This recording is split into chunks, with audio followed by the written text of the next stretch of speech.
Αξιότιμοι κύριοι Υπουργοί, κύριε Στυλιανίδη, κύριε Γκιουλέκα, κυρίες και κύριοι, θα ήθελα να σας ευχαριστήσω, να σας καλωσορίσω και να σας ευχαριστήσω θερμά που βρίσκεστε μαζί μας σε αυτή τη συζήτηση.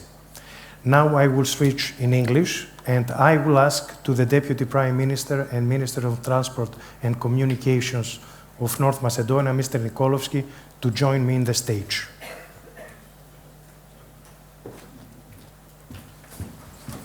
Welcome, Mr. Deputy Prime Minister. Thank you very much for being here with us. And first, allow me to thank the hosts of this excellent organization of today's event with the presence of such distinguished participants and speakers. One of them, therefore, is you, the gentleman whom I have the honor to presenting to them. The Deputy Prime Minister, and at the same time, the Minister of Transport and Communications of our neighboring country, North Macedonia, Mr. Aleksandar Nikoloski. Welcome, dear Alexander, and thank you for being with us. If someone reads your CV, will realize that although you are young in age, you possess the experience that allows to have a comprehensive view of the issues we intend to discuss. Let's move on to the first question. Your government just completed 100 days in power. It seems you have set a very ambitious investment program, which, as you're stating, will change the country's profile and leave a positive impact for future generations. Would you like to explain, or better, to outline what you have planned? Thank you very much. First of all, I would like to thank you for the invitation and my regards to the ministers and as well to the leadership of Thessaloniki port, to the entire business community and to all interlocutors. It's really a pleasure. Before I answer directly to your question as well, I would like to thank you personally for the great communication we have as a new government, and to the Hellenic Business Association, which you excellent represent as well in our country. As you said, it's first 100 days of the new government, and I'll be very straight, very direct that we are with very ambitious plan that's connected to the economy, to the economic development of the country. Unfortunately, what we inherited is not a positive story. I don't want to draw ideological lines, but I think socialist doesn't know to do good economy. So after socialist government, always I think right-wing government or central right-wing government should repair the economy. So we are in that kind of situation. We inherited 12% of inflation, unfortunately. We inherited debt of the country that is around 63-64%. Just to compare, it was below 40 when the previous government was created.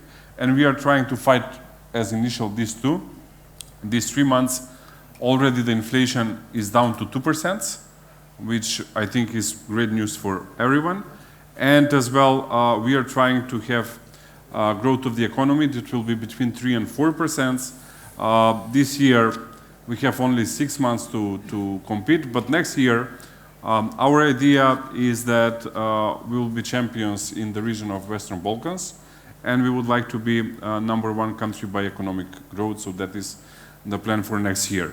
I would like to underline one political question before we go to the economic issues. I would like to say that I'm not by chance here.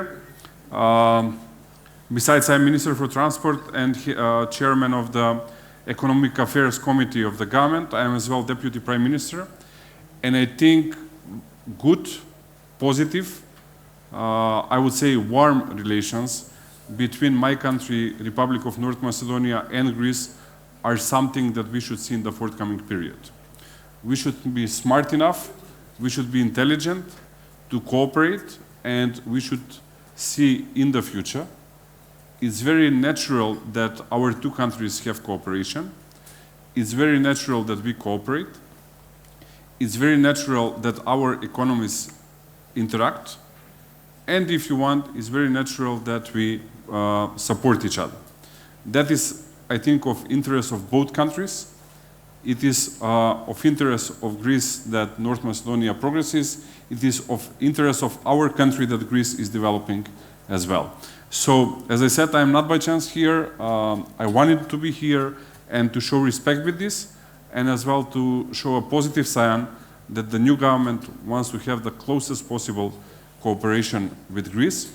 We are happy that the government is led by a political party that is part of our family. We are both members of the European People's Party. My political party, Vamarodopamane and Nea Demokratia, we are both in EPP. And we started to warm up our relations during our time in opposition. You know it very well. We had very good communication between the political parties. So now we should have the same cooperation as a government. This is governments, I'm sorry. This is very important in order to have good economic cooperation. Now I'm ready for all economic questions you have. Thank you very much for this very positive view. It was very important to be here in this place, especially among so distinguished guests. And I will start now my first question with the burning issue. Which is the burning issue is the energy. So we all know that what has happened with the war in Ukraine, the complete violation of values such as freedom, respect of human rights, and the brutal breach of the country's national sovereignty is a reality. Even worse was the weaponization of Russia's energy resources.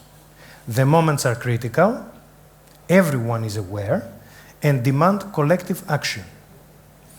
We should also not overlook the negative consequences of the war in the Middle East. I listened very carefully to the remarks of the US Assistant Secretary of State 2 weeks ago in Athens, who once again sounded the alarm. Also, Europe is committed to fully decoupling from Russia's energy by 2027. Unfortunately, at this moment, North Macedonia is entirely dependent on Russian gas. What do you intend to do in terms of finding alternative supply routes? I think this is question number one for the entire region. And the unique location of the region can solve many problems for entire Europe. We can benefit of this, not only geopolitically, but as well economically. And it can bring new impulse for the region. What Greece is doing, I think, is very smart. Not only with developing Alexandropoli LNG terminal and Alexandropoli port, but as well with building TAP, which I think is as well very important. As you said, we are dependent 100% on Russian gas because the only gas line we have in the moment is the old gas line that was built between former Yugoslavia and Bulgaria. And it is 100% owned by Gazprom, and that's the reality, and we can not fight the reality. But what we are doing is we already completed full line of gas pipelines of both corridors 8 and 10. And now we should connect, and I want to share two good news with you. The first good news is that several days ago we launched a tender procedure which should finish in November. And with this tender procedure, we are building interconnector with Greece. On our side, it is 72 kilometers. On your side, it's almost to the border. It means that in not more than 2 to 3 years, there will be interconnector, which means that the gas that is now, let's say, coming to Thessaloniki, from Thessaloniki will go north to Skopje. That's first good news. And second good news is that 3 weeks ago, we hosted the Serbian Prime Minister, Mr. Vučević. He was in Skopje. And then as a follow-up, last Thursday I went to Belgrade, and we signed a memorandum of understanding for interconnector with Serbia. On our side, we are to the Serbian border. On their side, they are to Niš. They should build around less than 200 kilometers to our border. And as they are always building fast, I must admit, it should be finished in the next 2 to 3 years, which means that in worst case scenario, in 3 years, we have alternative route for supply of Central Europe. Because the current pipeline that we have, that should connect with Greece and with Serbia. We can use, if our economy is in best performance, 10% of it, of the pipe. Rest, 90% are free, which means that geopolitically we can become alternative route for gas supply that will go directly to the biggest supply center in Vienna, in Austria, which is now mainly filled with Russian gas. So it is not only good for our countries, it is good for Central Europe, and geostrategically it will take out Russia of the game. Unfortunately, the war in Ukraine, we hope will finish, but will not finish soon. Let's be real, let's be pragmatic, and we should be smart to give two advantages to Europe. First, geostrategical advantage, that we build a gas line that will avoid Russian dependence, and second, that the prices are normal, because if Europe is only dependent on LNG that will come on the northern ports, it will cost a lot. If we do this, and we are doing this, that will mean affordable price in gas for Central Europe, and that will mean economic benefit for our countries, because we will, of course, charge for using the gas line, which is the most, I would say, visible and the best way of cooperation, how we can connect our nations through economic support.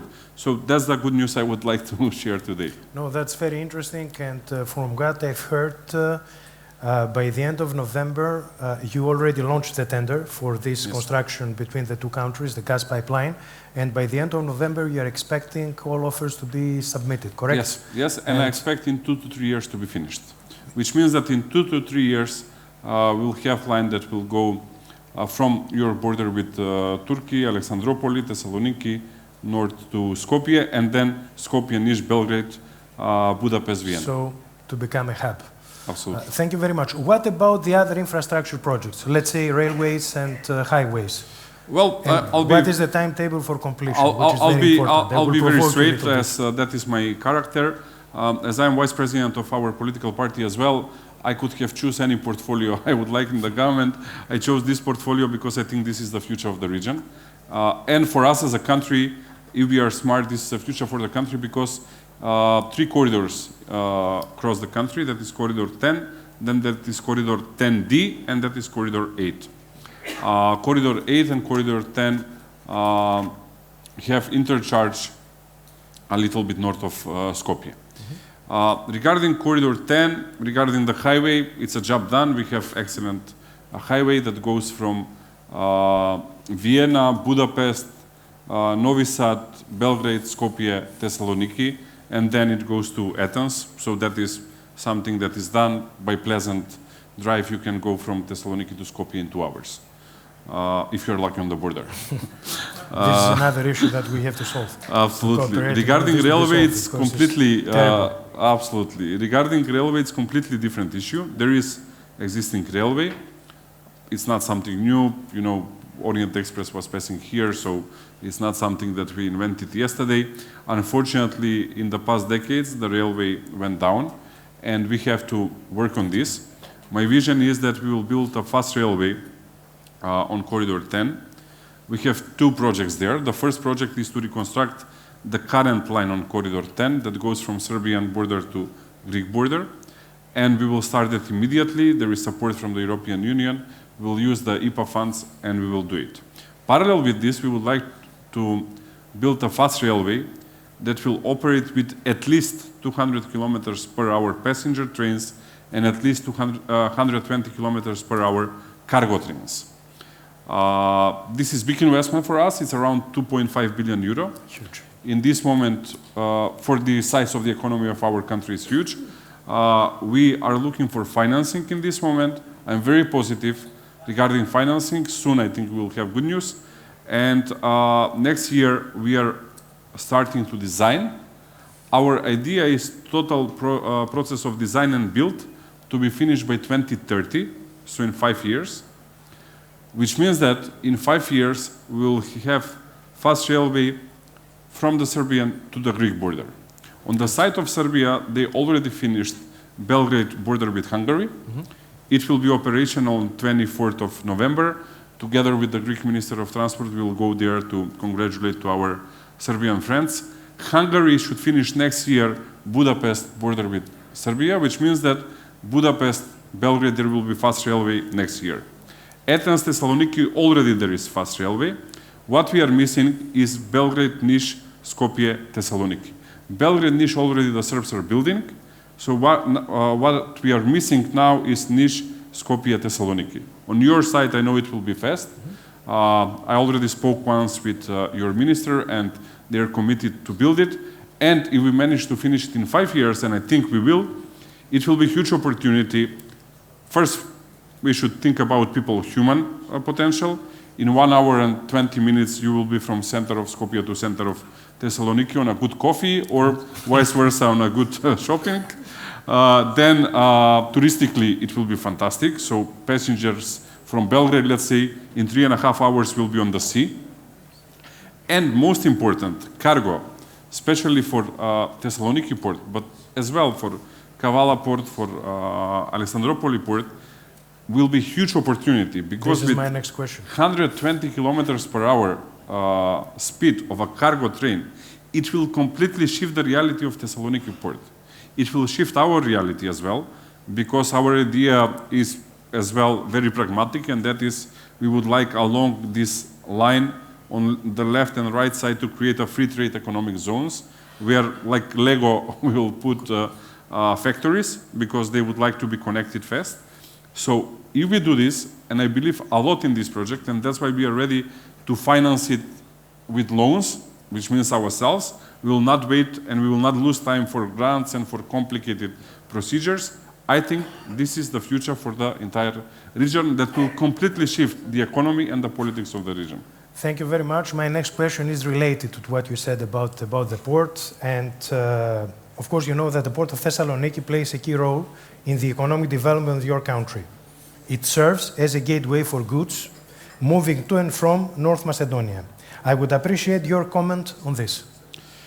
A quick comment. If 4 I'm not, minutes left, I have another question. Super. Okay? If I'm not Please. wrong, 30% of the current operations on Thessaloniki port are connected with our economy. And I would like that to grow to be 40 or 50%. When I can give good advice to our companies, I always say use Thessaloniki port. It's natural way, it's normal way. If you see the geography of the Balkans, it's rivers and mountains. So the chairman and the CEO should be very happy of what I think you are promoting them. And our minister as well. I'm correct? just telling the reality. The reality, okay. If you see the geography of the region, it's mountains and rivers, and all of them are north-south. So when you drive that way, when you do operations that way, it's natural. When you do opposite, it's expensive. Correct. And unfortunately slow.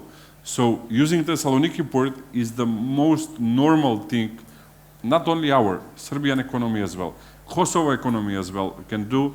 I'm trying to convince our Kosovar friends, for example, to finish their side of the railway. So there is normal railway between Skopje and Pristina, which will open them Thessaloniki port much more, because one thing is to use trucks, the other thing is to use railway for cargo transport. Thank you very much, first of all, for promoting our friends here, you know, our hosts. I'm just saying the reality. My last question. Greek business have invested in your country approximately 700 to 800 million euros over the past years. And they are present in the most important sectors in your economy. How do you see the continuation of this prospect? And what is your message to Greek entrepreneurs who are thinking of investing in North Macedonia? 1.5 minutes left. I'll be very straightforward.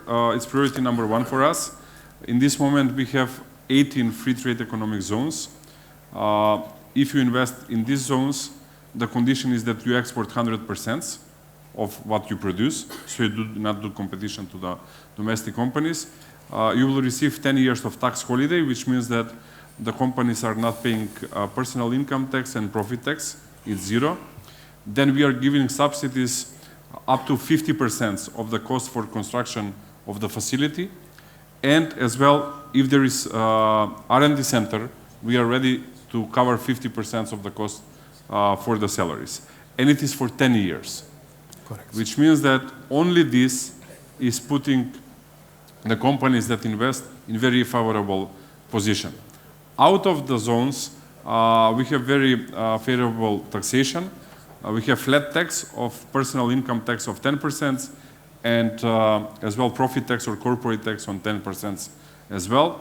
We are planning to amend our laws very soon, and on profit tax we will go even lower than 10%, which will mean that we will be champion of entire Europe about this, which I think will attract many to invest. Regarding education, we have good heritage, very well educated and skilled people, so there is a workforce that is skilled and that is affordable, and we are starting a program to bring most of our people from abroad to go back to the country with subsidies that we are offering. So if you want to invest, you are welcome, and we'll be happy to host you. Hellenic Business Association already has good experience about that. As a government, we are ready to fight any bureaucracy. Unfortunately, we have it all around. When you enter into a ministry as a minister, you are very positive someone else is not doing that, but we are ready to fight it and to fight bureaucracy. So you are welcome with our arms wide open. Invest and we can work together. Thank you very much for this so nice message, for this open discussion that we had. I really enjoy it. I trust the same for our audience, and you are always welcome here. Thank you. It was a pleasure, and hope to see you soon again. Thank you. Thank you. It was my pleasure. Thank you so much. Thank you.